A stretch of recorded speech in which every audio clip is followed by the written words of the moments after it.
হযরত ওমর খাদেম আসলামকে নিয়ে তিনি ঘুরছেন। অন্ধকার রজনী, শীতের রজনী, প্রত্যেকটা ঘরের দরজা জানালা বন্ধ করে মানুষগুলো ঘুমিয়ে আছে। কিন্তু এমত অবস্থায় তিনি দেখতে পাইলেন মরুভূমির এক কিনারে মিটমিট করে আলো জ্বলতেছে। খলিফা ওমর তার খাদেম আসলামকে নিয়ে তিনি গেলেন। যাওয়ার পরে তিনি দেখতে পাইলেন একজন বৃদ্ধ মা জননী তিনি কি যেন রান্না করছে। হযরত ওমর জিজ্ঞেস করলেন, মা, এত রাতে তুমি কি রান্না করছো? ওমর এই কথা জিজ্ঞেস করার পরে মহিলার চোখ দিয়ে পানি বের হয়ে গেল। ওমর জিজ্ঞেস করেন, মা, আপনি কেন রান্না করছেন? মহিলাটি বলতেছে, বাবারে, তুমি তো দেখতেছো আমি কি যেন রান্না করছি। আসলে আমি শুধু ডেকচির ভিতরে পানি দিয়া চুলার উপরে বসায়া আমি আগুন দিয়া জাল করছি, আর ডেকচির ভিতরে কিছু নাই। আমার ঘরের ভিতরে আজকে 3 দিন হয়ে গেল, খাবার নাই, পানি নাই। আমার সন্তানগুলো ক্ষুধার যন্ত্রণায় তারা ছটফট করছে। শুধুমাত্র তাদেরকে ভোজ দেওয়ার জন্য আমি এই ডেকচির ভিতরে পানি দিয়া চুলার ভিতরে আমি জাল করছি। আমার সন্তানগুলো যখন দেখতে পাইল তখন তারা মনের ভিতরে কিছুটা আনন্দ পাইল। আনন্দ পেয়ে আমার সন্তানগুলো ঘুমায়া গেছে। হযরত ওমর মহিলাটির চোখের পানি দেখার পরে দৌড়ে গেলেন, আসলাম, আয়, তুই আমার সঙ্গে আয়। আসলামকে নিয়ে তিনি চলে গেলেন বাইতুল মালে। আটার বস্তা তিনি নিলেন। আটার বস্তা তিনি নিজের কাঁধের উপরে উঠায়া রওনা দিয়েছে মহিলার বাড়ির দিকে। তিনি কিন্তু অর্ধজাহানের বাদশা, অর্ধজাহানের বাদশা খলিফা ওমর। আটার বস্তা তিনি কাঁধে নিয়ে রওনা দিয়েছে মহিলার বাড়ির দিকে। খাদেম আসলাম বলতেছে, আমিরুল মুমিনিন, বেয়াদবি মাফ করবেন, আমি আছি, আমি থাকা অবস্থায় আপনি আটার বস্তা কাঁধে নিয়ে যাবেন, সেটা আমার সহ্য হয় না। মেহেরবানি করে আটার বস্তাটা আপনি আমার কাঁধে উঠায়া দেন।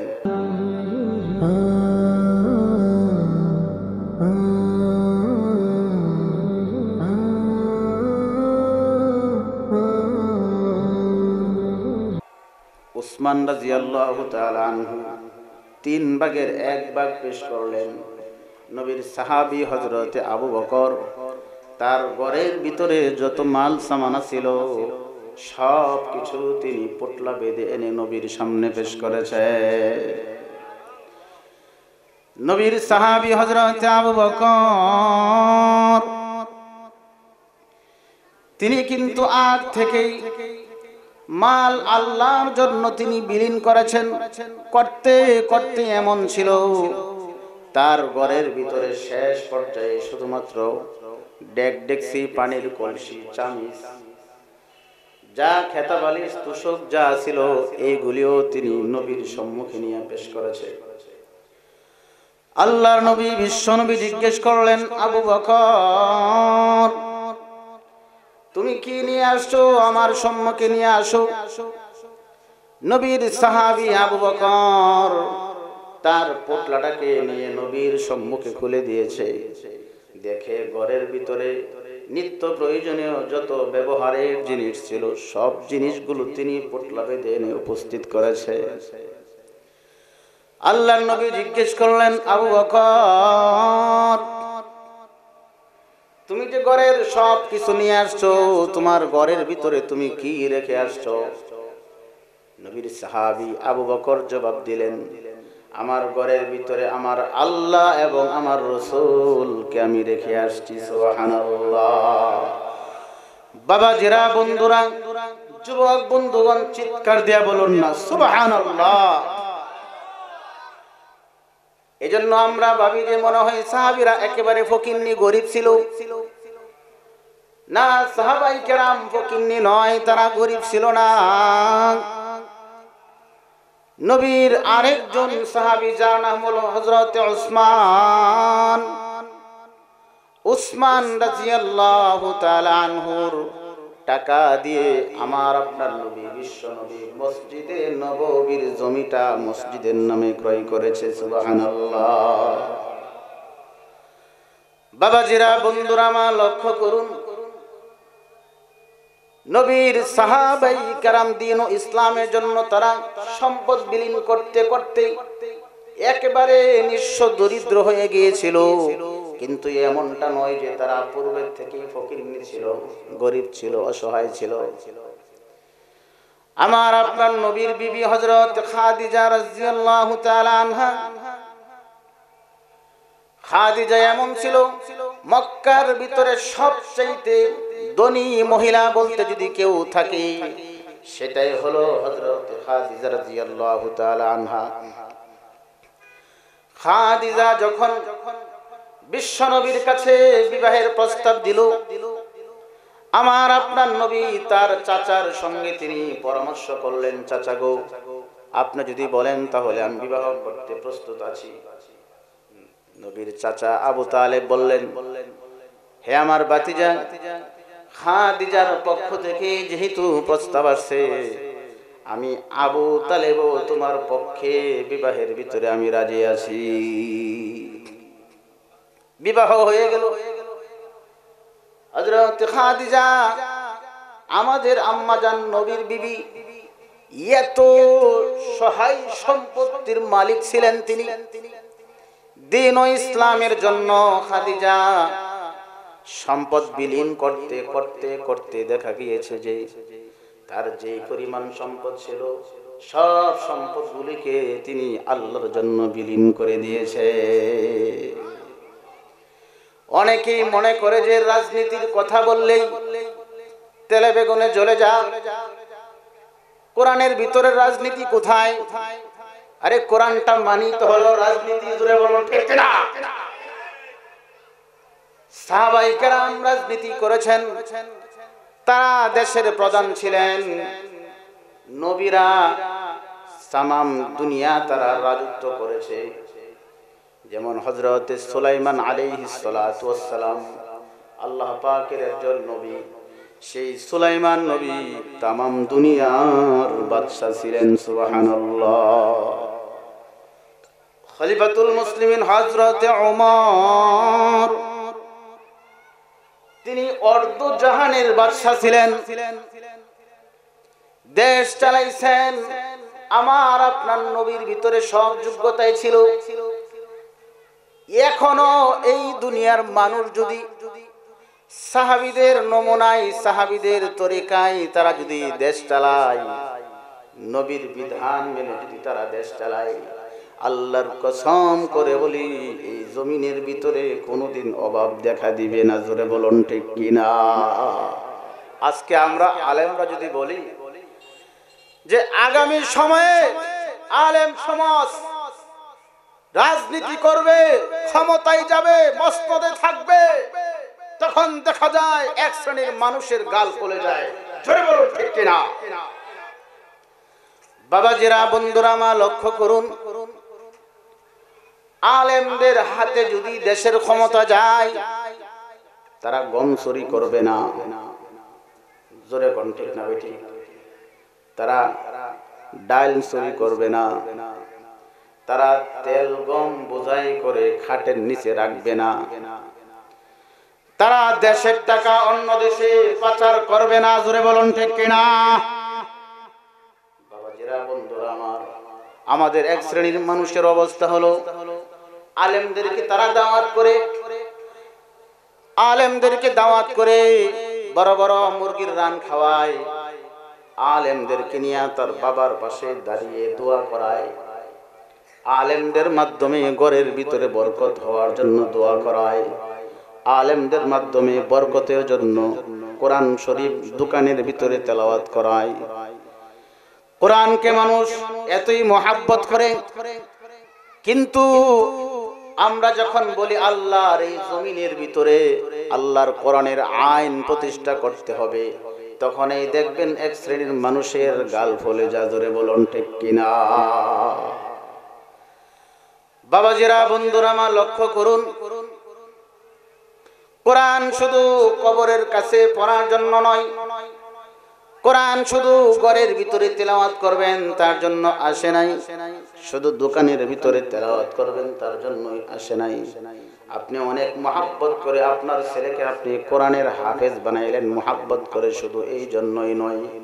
আল্লাহ তাআলা কোরআন শরীফের প্রথম পারার 5 নম্বর পৃষ্ঠাতে বলেছেন, কোরআনের দিয়া তোমাদের আরেকটা কাজ করতে হবে, সেই কাজ وَإِذْ قَالَ رَبُّكَ لِلْمَلَائِكَةِ إِنِّي جَاعِلٌ فِي الْأَرْضِ خَلِيفَةً قَالُوا أَتَجْعَلُ فِيهَا مَن يُفْسِدُ فِيهَا وَيَسْفِكُ الدِّمَاءَ وَنَحْنُ نُسَبِّحُ بِحَمْدِكَ وَنُقَدِّسُ لَكَ قال إني أعلم ما لا تعلمون।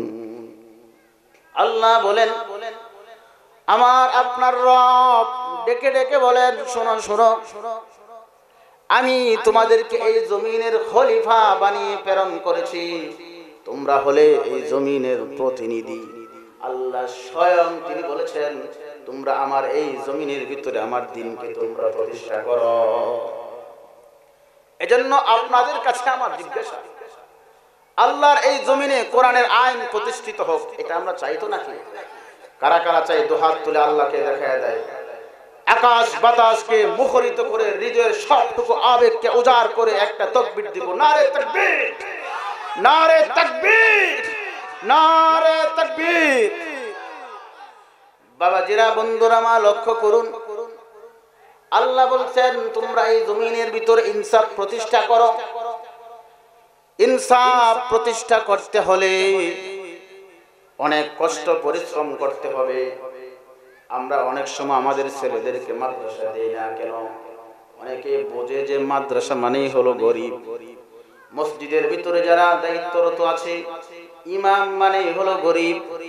কিন্তু আজকের এই সময়ে লক্ষ্য করে দেখেন, বর্তমানের যিনি ধর্মমন্ত্রী, ছিলেন তো, বর্তমানের যিনি ধর্মমন্ত্রী, তিনি হলেন আমাদের কওমের একজন যুগ শ্রেষ্ঠ আলেম, আল্লামা ডক্টর আফম খালেদ হুসাইন সাহেব চট্টগ্রাম। তিনি হলেন বর্তমান আমাদের এই কওমি মাদ্রাসার একটি রত্ন, কওমি মাদ্রাসার একটি মহামূল্যবান সম্পদ।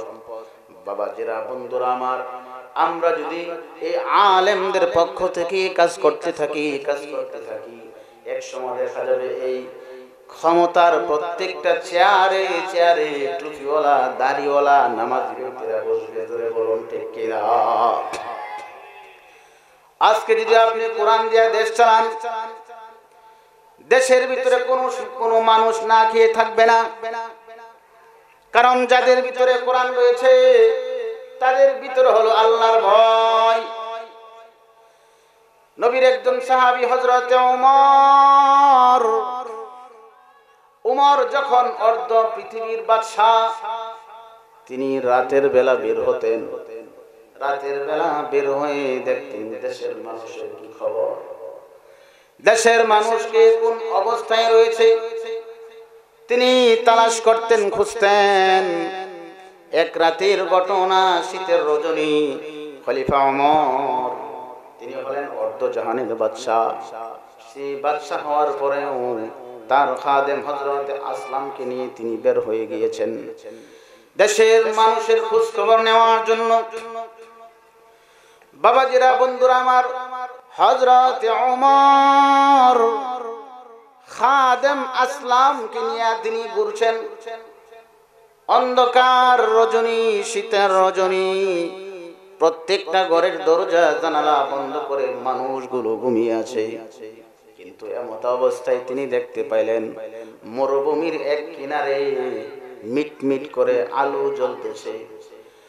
খলিফা ওমর তার খাদেম আসলামকে নিয়ে তিনি গেলেন। যাওয়ার পরে তিনি দেখতে পাইলেন একজন বৃদ্ধ মা জননী, তিনি কি যেন রান্না করছে। হযরতে ওমর জিজ্ঞেস করলেন, মা এত রাতে তুমি কি রান্না করছো? ওমর এই কথা জিজ্ঞেস করার পরে মহিলার চোখ দিয়ে পানি বের হয়ে গেল। ওমর জিজ্ঞেস করেন, মা আপনি কেন কান্না করছেন? মহিলাটি বলতেছে, বাবারে তুমি তো দেখতেছো আমি কি যেন রান্না করছি। আসলে আমি শুধু ডেকচির ভিতরে পানি দিয়া চুলার উপরে বসায়া আমি আগুন দিয়া জাল করছি, আর ডেকচির ভিতরে কিছু নাই। আমার ঘরের ভিতরে আজকে 3 দিন হয়ে গেল, খাবার নাই, পানি নাই। আমার সন্তানগুলো ক্ষুধার যন্ত্রণায় তারা ছটফট করছে। শুধুমাত্র তাদেরকে বুঝ দেওয়ার জন্য আমি এই ডেকচির ভিতরে পানি দিয়া চুলার ভিতরে আমি জাল করছি। আমার সন্তানগুলো যখন দেখতে পাইল, তখন তারা মনের ভিতরে কিছুটা আনন্দ পাইল। আনন্দ পেয়ে আমার সন্তানগুলো ঘুমায়া গেছে। হযরতে ওমর মহিলাটির চোখের পানি দেখার পরে দৌড়ে গেলেন, আসলাম আয় তুই আমার সঙ্গে আয়। আসলামকে নিয়ে তিনি চলে গেলেন বাইতুল মালে। আটার বস্তা তিনি নিলেন। আটার বস্তা তিনি নিজের কাঁধের উপরে উঠায়া রওনা দিয়েছে মহিলার বাড়ির দিকে। তিনি কিন্তু অর্ধজাহানের বাদশা, অর্ধজাহানের বাদশা খলিফা ওমর। আটার বস্তা তিনি কাঁধে নিয়ে রওনা দিয়েছে মহিলার বাড়ির দিকে। খাদেম আসলাম বলতেছে, আমিরুল মুমিনিন বেয়াদবি মাফ করবেন, আমি আছি, আমি থাকা অবস্থায় আপনি আটার বস্তা কাঁধে নিয়ে যাবেন, সেটা আমার সহ্য হয় না। মেহেরবানি করে আটার বস্তাটা আপনি আমার কাঁধে উঠায়া দেন। হযরত ওমর ডাক দিয়া বললেন, আসলাম আজকে আমি তোমার কাঁধের উপরে বোঝা উঠায়া দিব, আটার বস্তা উঠায়া দিব। আর যদি কিয়ামতের ময়দানে আল্লাহর আদালতে কাঠগড়ায় দাঁড়ায়া যদি আমাকে আল্লাহ জিজ্ঞেস করে, ওমর তুই ছিলে অর্ধজাহানের বাদশা, থাকা অবস্থায় তোর দেশের মানুষ না কি তারা সময় পার করেছে, কাটিয়েছে, আসলাম ওই সময় কি তুমি দাঁড়ায়া জবাব দিবা নাকি? এই হলো সুশাসন, এটাকেই বলা হয় ইনসাফ। হযরত ওমর আটার বস্তা নিয়ে তিনি নিজে মহিলাটার কাছে বসে তিনি নিজে রুটি বানাইলেন। রুটি বানায়া বাচ্চাদেরকে ঘুম থেকে উঠায়া তিনি সেই নিজে হাত দিয়ে রুটিগুলো তিনি বাচ্চাদের মুখে উঠিয়ে দিয়েছে। আল্লাহু আকবার, চিল্লায় বলো বাবা আল্লাহু আকবার। এই যুবকরা কইরে চিল্লায় বলো নারে তাকবীর। এটাকে বলা হয় সুশাসন। কি বলবো, আসলে আমার মহব্বতের প্রতিষ্ঠান হলো এই ট্যাংরা মাদ্রাসা। আমি এখানে এই মঞ্চে আরো 2-1 বয়ান করছি, কিন্তু আজকে যে বয়ান করছি মাইকের সাউন্ড সিস্টেম খুব চমৎকার লাগতেছে আমার কিন্তু লং টাইম বয়ান করতে মন চাচ্ছে, কিন্তু আমাদের প্রিন্সিপাল সাহেব সময় ম্যানেজ করতে গিয়ে আমাকে বসাইছেন অল্প সময়ই বয়ান করতে হবে। যাও, সুন্দর একটা সাউন্ড সিস্টেম ভালো লাগছে আমার কাছে। বাবাজিরা, বন্ধুরা, মা লক্ষ্য করুন, আল্লাহর নবী সাহাবী হযরত ওমর তিনি নিজ হাতে রুটি বানায় বাচ্চাদের মুখের ভিতরে উঠায় দিছে। এই চিত্র দেখে মহিলাটির চোখ দিয়ে পানি পড়ছে। মহিলাটি বলতেছে, বাবা যুবক, কে তুমি, তোমার কি পরিচয়? তোমার মতো একজন যুবক। জি আল্লাহ জি জি জি, আমি তখন বয়ান করছি, বয়ান করছি তো আমি এখন, একটু পরে কথা বলি। আচ্ছা ঠিক আছে, যান বসেন, এখানে বসেন, বসেন। হ্যাঁ বাবাজিরা, বন্ধুর মা লক্ষ্য করুন, আল্লাহর নবী সাহাবী হযরত ওমর তাকে মহিলাটি বলতেছে, যুবক কি তোমার পরিচয়, কোথায় তোমার বাড়ি? কারণ যুবকদের মাধ্যমে একটা কিছু করা সম্ভব। যুবকরা যদি চায় এই জামানার সব কিছুকে তারাই পরিবর্তন করতে পারে, জোরে বলুন ঠিক কিনা? যুবকরা যদি চায় তারা কাউকে মসনদে বসাইতে পারে, জোরে বলুন ঠিক কিনা? আবার সেই কলেজের ছাত্ররা যদি চায় কাউকে রাজ সিংহাসন থেকে নামানোর জন্য তারাই যথেষ্ট, চিল্লায় বলো ঠিক কিনা? বাবাজিরা, বন্ধুরা, মা লক্ষ্য করুন, হযরত ওমর তিনি বলছেন, মা তুমি কান্না করো না, তুমি ধৈর্য ধরো, অপেক্ষা করো। এটা বলতে হবে, মোটর সাইকেলে একটি চাবি পাওয়া গেছে, যদি কারো হারিয়ে থাকে মঞ্চে আসে। বাবাজিরা, বন্ধুরা, মা লক্ষ্য করুন, নবীর সাহাবী হযরত ওমর তিনি বললেন, মা আপনার চোখের পানি আপনি মুছে ফেলুন, আপনি আগামী কালকে দরবারে যাবেন, আমার রাজপ্রাসাদে যাবেন, আপনাকে আরো অনেক কিছু দেওয়া হবে। বাবাজিরা, বন্ধুরা, মা লক্ষ্য করুন, এই জমিনের ভিতরে যখন কোরআন শুধু মাদ্রাসায় থাকবে না, মসজিদে থাকবে না, মাঠের ভিতরে রাজ ময়দানে যখন কোরআন চলে আসবে, তখন সব জায়গার ভিতরে ইনসাফ ডুববে, জোরে বলুন ঠিক কিনা? দোকানের ভিতরে যদি আপনি ইনসাফ প্রতিষ্ঠা করতে চান, লাগবে কোরআন। সংসদ ভবন, গণভবন, রাষ্ট্র ভবন যদি দুর্নীতি মুক্ত করতে চান, তাহলে থাকতে হবে কোরআন।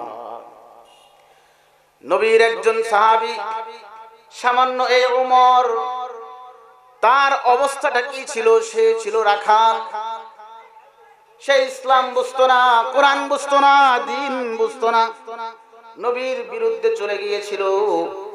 কিন্তু সেই ওমরের ভিতরে যখন কোরআনের ছোঁয়া লেগে গেল, ওমরের এতই পরিবর্তন হয়েছে, এতই পরিবর্তন হয়েছে। আল্লাহর হাবিব বলেছেন, লাউ কানা বাদি লাবিয়ুন লাকানা উমর ইবনুল খাত্তাব। আমার পরে যদি কেউ নবী হতো, তাহলে সেই মর্যাদা হযরত ওমর পেয়ে যেত, জোরে বলুন সুবহানাল্লাহ। এটা কোরআনের ছোঁয়াতে তার এত পরিবর্তন।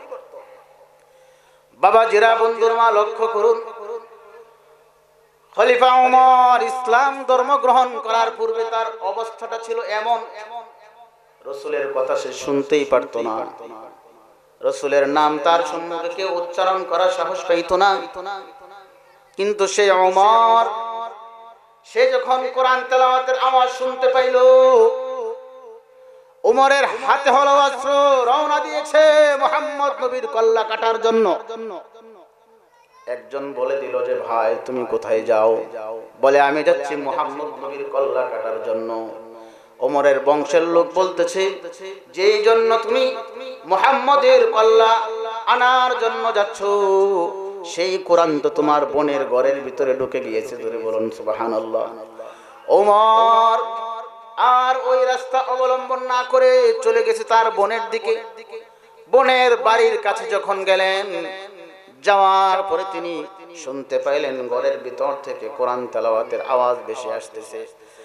তাহা মা আনজালনা আলাইকাল কুরআনা লিতাশকা ইল্লা তাযকিরাতান লিমান ইয়াখশা তানজিলাম মিম্মান খালাকাল আরদা ওয়াস সামাওয়াতিল উলা। এইভাবে ঘরের ভিতর থেকে যখন সূরা তাহার তেলাওয়াত বেশি আসছে, ওমর যখন বাহির থেকে তেলাওয়াত শুনতে পাইল, তার মনের ভিতরে কেমন জানি পরিবর্তন বোঝা যায়। চলে গিয়েছে ঘরের দরজার কাছে গিয়ে টোকা দিয়েছে, বোন ঘরের দরজা খোল। বোন তো ভয় পেয়ে গিয়েছে, দরজা খুলবে না। ওমরের পিরাপিরির কারণে ঘরের দরজা খুলে দিলেন। পরিশেষে এক পর্যায়ে ওমর তার বোনকে এতই মারপিট করছে যে বোনের শরীরের চামড়া ফেটে রক্তগুলো বের হয়ে যাচ্ছে। এরপরেও তার বোন বলতেছে, ভাই আমরা একই রক্তের মানুষ, এক বাবার সন্তান, আমার জীবন চলে যাইতে পারে, কিন্তু যে কোরআন আমার সিনার ভিতরে ঢুকিয়েছি সেই কোরআনকে সিনার ভিতর থেকে আমি বের করতে পারবো না। এক পর্যায়ে উমর বলে, বোন রে, আমাকে কি সেই কোরআন তেলাওয়াত একটু শোনাইবা? সুবহানাল্লাহ বলবেন। এবার তার বোন কোরআন তেলাওয়াত করতে লাগলেন, তাহা মা আনজালনা আলাইকাল কুরআনা লিতাশকা। এইভাবে যখন কোরআন তেলাওয়াত শুনতে লাগলো, তার দিলের ভিতরে পরিবর্তন দেখা দিচ্ছে। সুবহানাল্লাহ। এখনো ইসলাম তার ভিতরে যায়নি।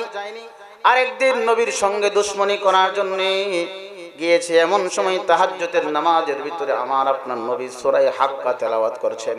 সূরা হাক্কার তেলাওয়াত শুনে তার দিলের ভিতরে পরিবর্তন হতে লাগলো। এরপরে বিশ্ব করছেন, আল্লাহ, দুই উমরের একজনকে তুমি ইসলামের জন্য কবুল করো।